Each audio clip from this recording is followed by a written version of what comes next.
None of the players were punished. They were granted immunity. How bad does this look for MLB?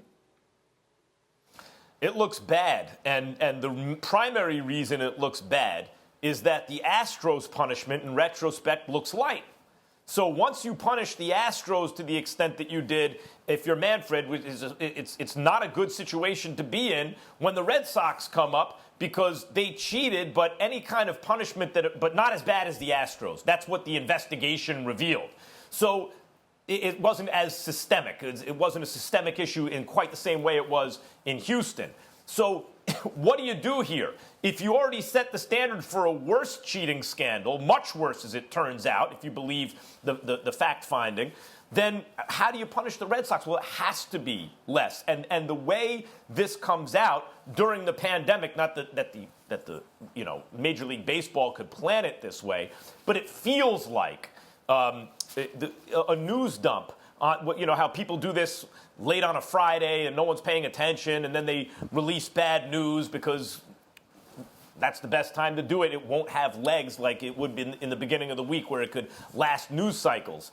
That's what it feels like. It feels like Major League Baseball doesn't punish the Red Sox very harshly, and they tell you about it now when no one's really paying attention, and so they kind of get to skate with it.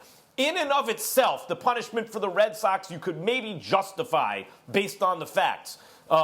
Maybe. But certainly, once you set the bar at the Astros, you go down off that for the Red Sox. I think if you take away the Astros, the Red Sox punishment would have been harsher, and it probably deserved to be.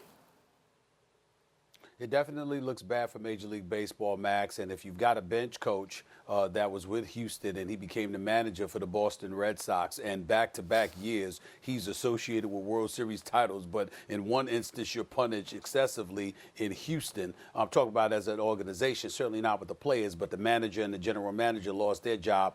Obviously, Cora lost his job in Boston ultimately after all of this came down. Here's the situation. When we talk about feelings, if we want to talk about feelings, Max, in terms of how you feel this looks bad, well, I feel it looks bad for an entirely different reason. In 1947, obviously, Jackie Robinson broke the color barrier and entered Major League Baseball. And at that particular moment in time, there was a multitude of African Americans that wanted to play in the sport of baseball. By 1981, I think the African American populace in Major League Baseball was at 18.7%.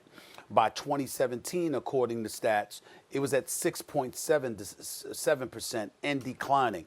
If these players, if this were the NBA, or it had the same populace as the NBA, or the same black populace as the NFL, you trying to tell me we're supposed to sit here and believe that no player would have been punished, that all players would have been granted immunity? This is the problem. It's the year 2020, and we still see the disparity, the discrepancy that exists. If you're a black person out there, because I am a black man, and obviously I speak to a lot of black people, I'm here to tell you something right now. We feel this is some BS. We feel that if this was a multitude, if the league was a majority black league, there's no way in hell that players would have been granted immunity. That's the discrepancy that's involved. We watch players in we watch players in the National Football League and in the NBA get disciplined all the damn time, okay? And never does it involve something as heinous as cheating, and possibly cheating by winning a World Series in the process, like the Houston Astros did a few years ago. Nevertheless, not a single player is punished. It's bogus. It's some BS. And I'm going to say it loud and clear. If Major League Baseball was a majority black league, there's no way in hell these players would have received immunity. That's what makes this look so bad, and it's exactly why baseball struggles to elevate itself and ingratiate itself in the mind's eye of a younger generation on the come up. Their audience, their fan base is older than any other sports league right now. This is one of the reasons why, because every time you turn around, they give you the impression that somehow, some way, if we could rewind the clock, we would. That's how it appears. I'm not accusing individuals of feeling that way, but I'm just talking about the veneer, the look of the league in terms of what they do sometimes. It gives you that impression, and that's a damn shame. And Alex, Cora, You know, like if you have a guy who has to miss a season and lose his job because of participation in one cheating scandal, then becomes the manager of another team, and that year that he shows up, there's a cheating scandal there. But the way Major League Baseball presents it is, well, no, it wasn't as systemic as it was in Houston. It just we talk about optics from time to time. No one says the way it looks anymore. Mm-hmm. We all say optics, but the optics are not good. So how bad does this look for Major League Baseball? Not as bad as the Astros scandal looked. It's been kind of hidden given the news that's going on in the world right now, but it certainly doesn't make it look good.